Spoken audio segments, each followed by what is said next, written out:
talk now about how to construct a confidence interval for a population proportion. So to construct the interval, we're going to start with the properties that we learned about the sampling distribution of a sample proportion. We said that when the distribution of sample proportions is bell-shaped, 95% of sample proportions lie within 1.96 standard errors of the population proportion.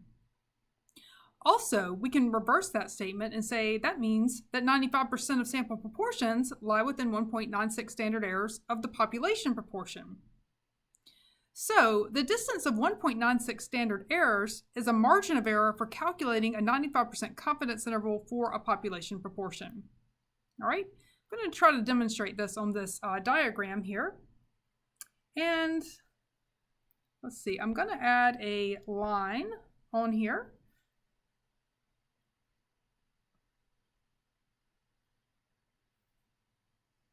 Okay, and I'm going to make this line be from about 1.96 standard deviations below the mean to 1.96 standard deviations above the mean. Okay, and so this center of the line, let's just pretend like that represents our point estimate. So our one sample proportion that we get when we draw from this population. And then I added 1.96 standard deviations below and 1.96 standard deviations above that point estimate. Think of this green line as the true population parameter that we're trying to estimate. So if my point estimate falls right on that population parameter, then obviously I've got a great point estimate, and I'm going to end up with an interval that captures and contains that population parameter. However, most of our point estimates or our sample proportions are not going to be that exact. So I'm going to take this line that I constructed here,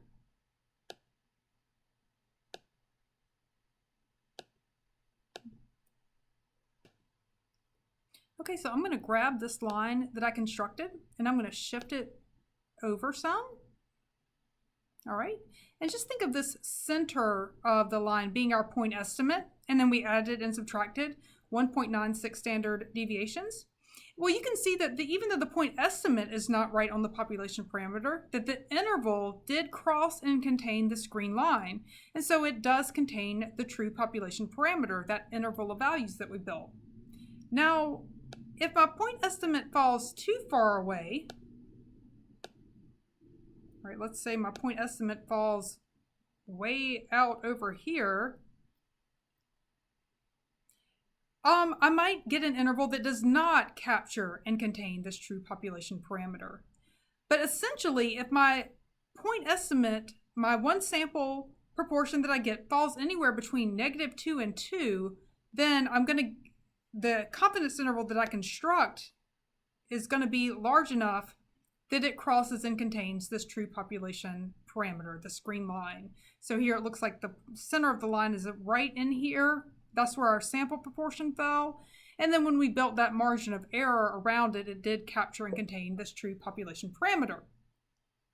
We would say it's a 95% confidence interval because 95% of the sample proportions are going to fall between -2 and +2, and they will result in an interval that crosses and contains the true population parameter. 5% of them are going to fall outside of -2 in these tails, and that's going to result in an interval that does not capture and contain that true population parameter. Okay, so when we build this confidence interval, as we have talked about before, we're going to start with a point estimate, and then we're going to build this margin of error around that point estimate. So, for the proportion, our point estimate is going to be p hat. All right, remember that for the sampling distribution of the sample proportions, the mean of the sample proportions is the population parameter, p. And the best estimate for that is going to be our sample proportion, which we call p hat. Then we're going to add and subtract a certain number of standard errors, and that number of standard errors is going to be a z-score. The z-score that we're going to choose is going to be dictated by our confidence interval. All right, so if I want a 95% confidence interval, then my z-score is going to be 1.96. Why? Because 95% of the sample proportions lie within 1.96 standard errors of the true population proportion. Okay, if I want a 90% confidence interval, I'm only going to add 1.645 standard errors to the point estimate. And if I want a 99% confidence interval, I'm going to have to add 2.58 standard errors to the point estimate. All right, so let's take a look at this equation right here, and let's just label it.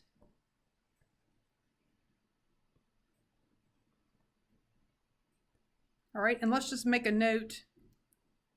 This is the formula that you're going to use to get your confidence interval for the population proportion. This piece, this p hat, is called the point estimate.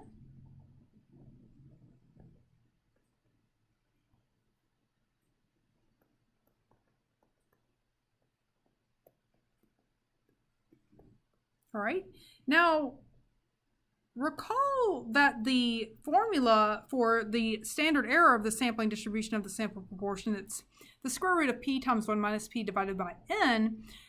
We don't know what p is, so we're going to have to estimate it with p hat. So this is our estimate of the standard error.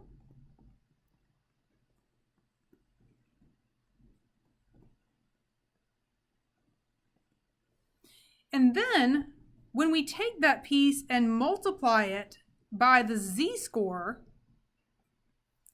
we call that the margin of error.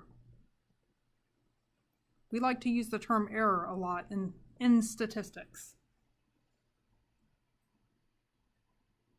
Okay, so some questions to think about are, what affects the margin of error? What affects the margin of error? All right, so a couple of things affect this piece.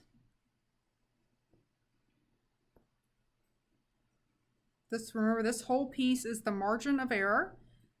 So what goes into the calculation of the margin of error? Well, the z-score does.